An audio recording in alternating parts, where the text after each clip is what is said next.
Now we're going to look at using Lewis dot structures to determine molecular geometry. Molecules are actual things and they are three-dimensional objects taking up space. And we often describe the shape of molecules that relate to geometric figures. And some of these three-dimensional geometric figures have corners, such as a cube would have corners, and these corners indicate the positions of the surrounding atoms or lone pairs with the central atom in the center of the figure. The geometric figures also have characteristic angles that give us the distance between bonds, which we call bond angles. Now, what we're going to use to help us determine the shape of simple molecules and polyatomic ions is what we call Vsper theory, or valence shell electron pair repulsion theory. And this theory is based on the fact that if we look at a central atom, electrons around that central atom want to be as far apart as possible from one another. Because remember, electrons are negatively charged and like charges repel. And when we use that as our basis, we can predict the geometric arrangement of atoms around a central atom in a molecule or polyatomic ion. So we're going to keep things relatively simple, and we're going to be looking at central atoms indicated here in purple with either 2, 3, or 4 electron pairs around them. Now let's just get our geometric bearing. If we have a central atom and there are 2 electron pairs around it, which will represent for ease by these covalent bonds, the furthest these 2 pair of electrons can be from one another is 180 degrees. And then this determines the shape of the molecule. The molecule is going to be linear. If there are 3 pairs of electrons around a central atom, and these electron pairs are represented for simplicity by this single bond, the furthest these 3 electron pairs can be from one another is 120 degrees.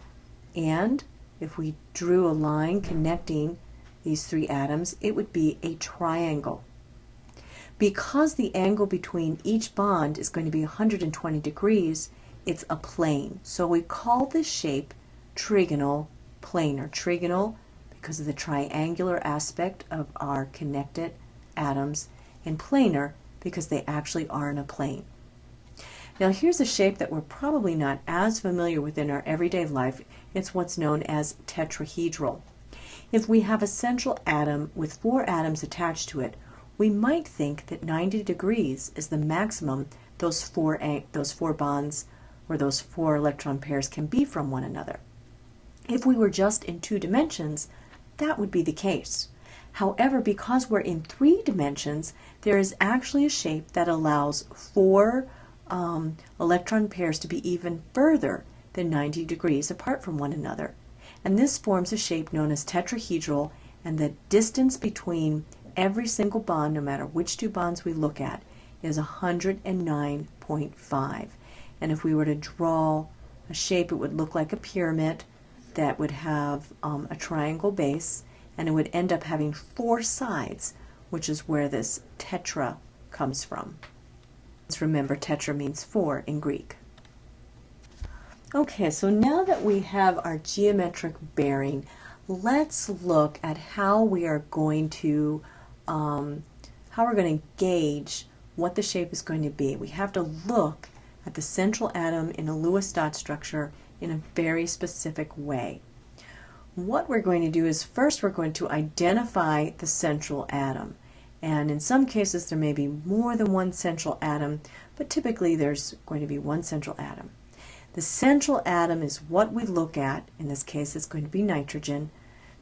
The central atom determines the shape of the whole molecule. So we don't really care about this atom or this atom for the molecular shape. We only care about the central atom. So the first thing we do is identify the central atom. The second thing we do is we have got to count how many electron pairs are around our central atom. And what we're going to do is we are going to count a lone pair as one electron group, and then any bond as an electron group. Okay, so it doesn't matter whether it's single, double, or triple. So if we look at this, we're used to saying, well, there's 4 electrons there. But now we're going to look at it in a different way. These 4 electrons definitely are there, but they're not taking up a whole lot of room between these 2 atoms. So we're just going to count it as one electron group. So first, identify the central atom, and then count how many electron groups there are on that central atom. Lone pair counts as one group, and any bond counts as one group. So if we look at this Lewis dot structure of nitrite, here's our central atom, and it has 1, 2, 3 electron groups around it. The lone pair counts as 1, the single bond counts as 1, and the double bond counts as 1 electron group.